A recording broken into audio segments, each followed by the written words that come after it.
Dream number 45, June 10th, 2010, Volume 5. The Twisted Artist. Part 1.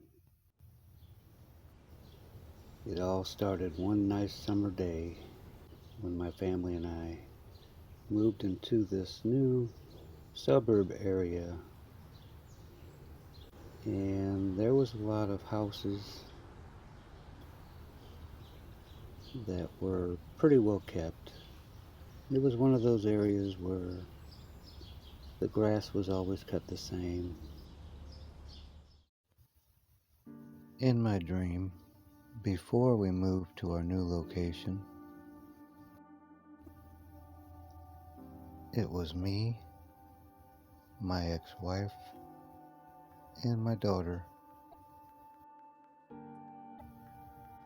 And one of the best features about this place was that you had a school of choice. But we hadn't moved to this place just yet.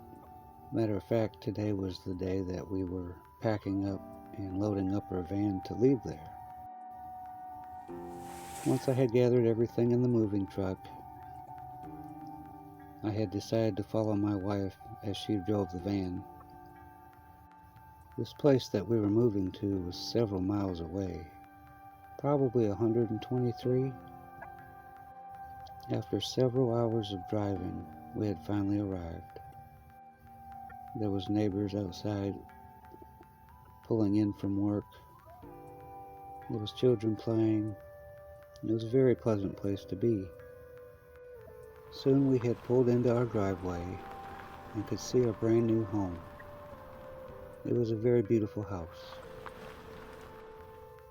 You could see a brand new fence built on each side of this house. It was well kept, but it didn't seem like anyone lived there that long. Soon as we continued to unload our vehicles, I had noticed something strange across the street at our neighbor's house. It was an older man. He had dropped the tailgate from behind his truck and began to ever so gently unload this huge machine.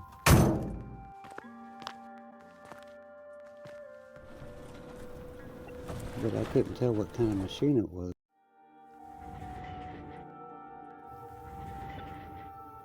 A few days have passed,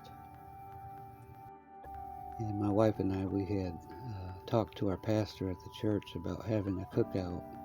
The pastor and his family had came, and we decided to have a good time and celebrate this new place of living.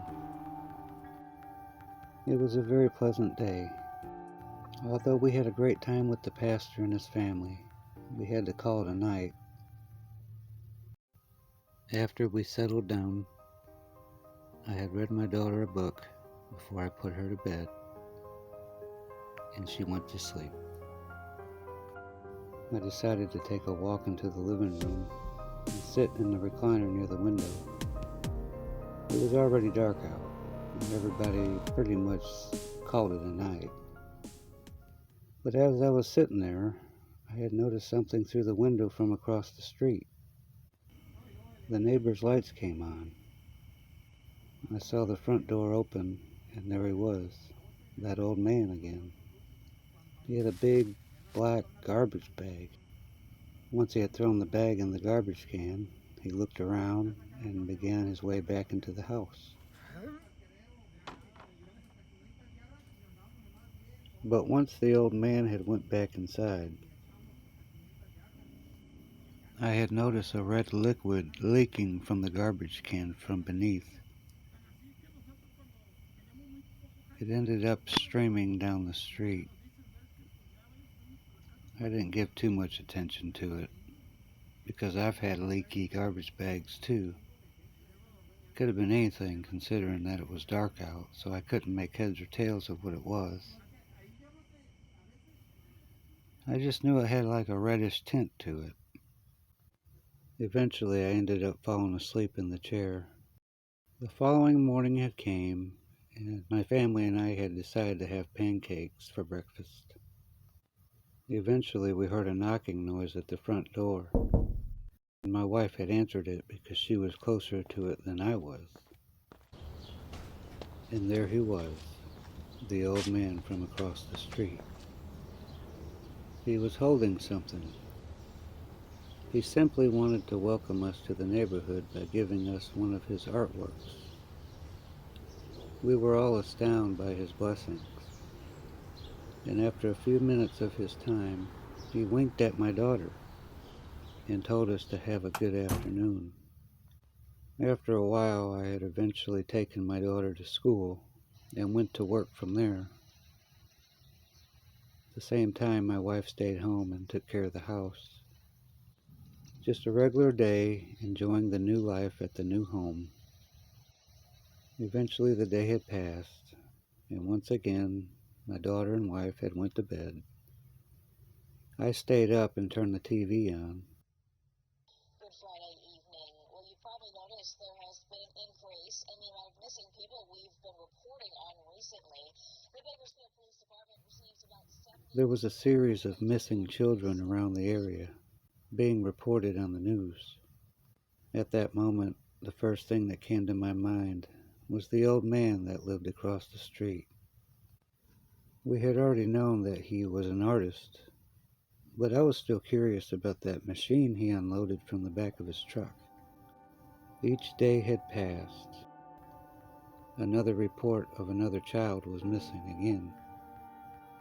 Every day, one after the other.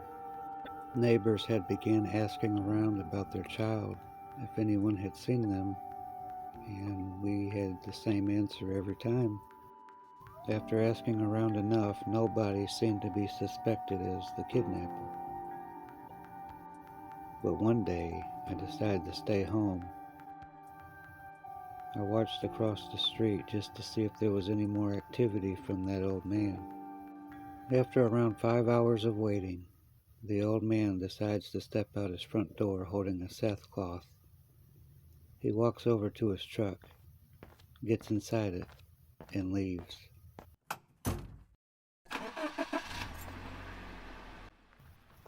I slowly went outside and opened the car door and decided to follow him, but in such a way that he wouldn't notice.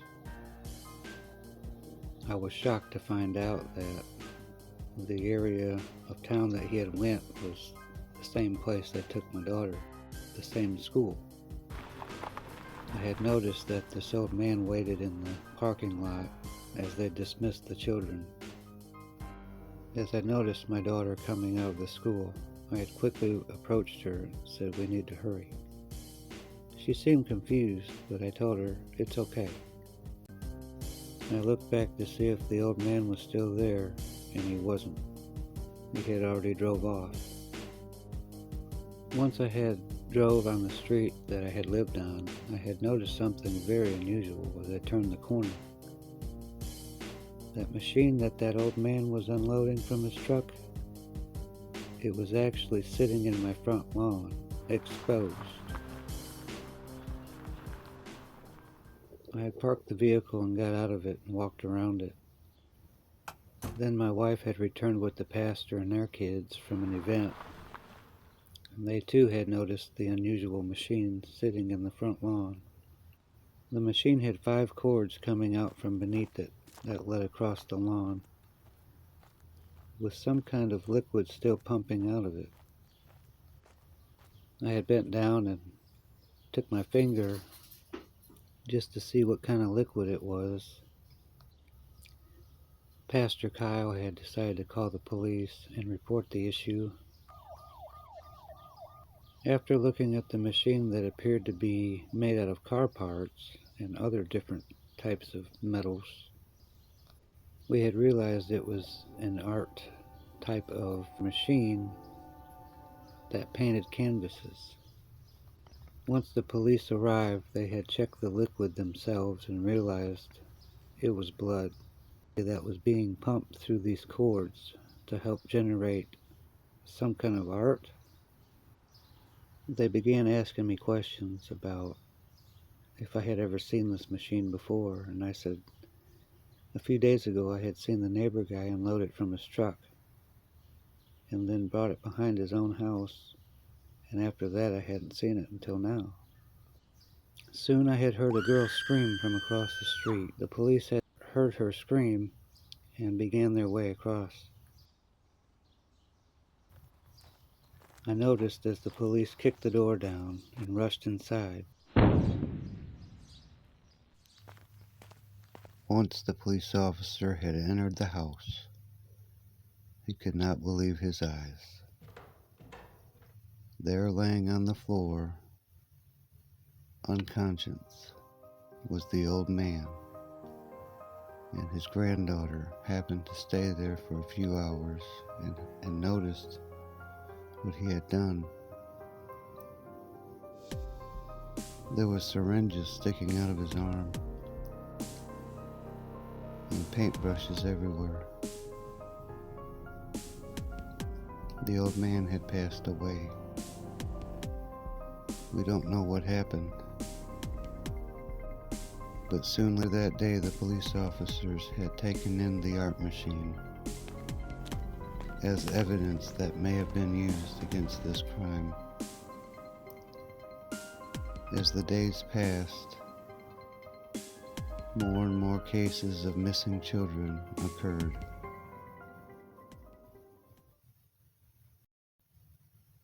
To be continued.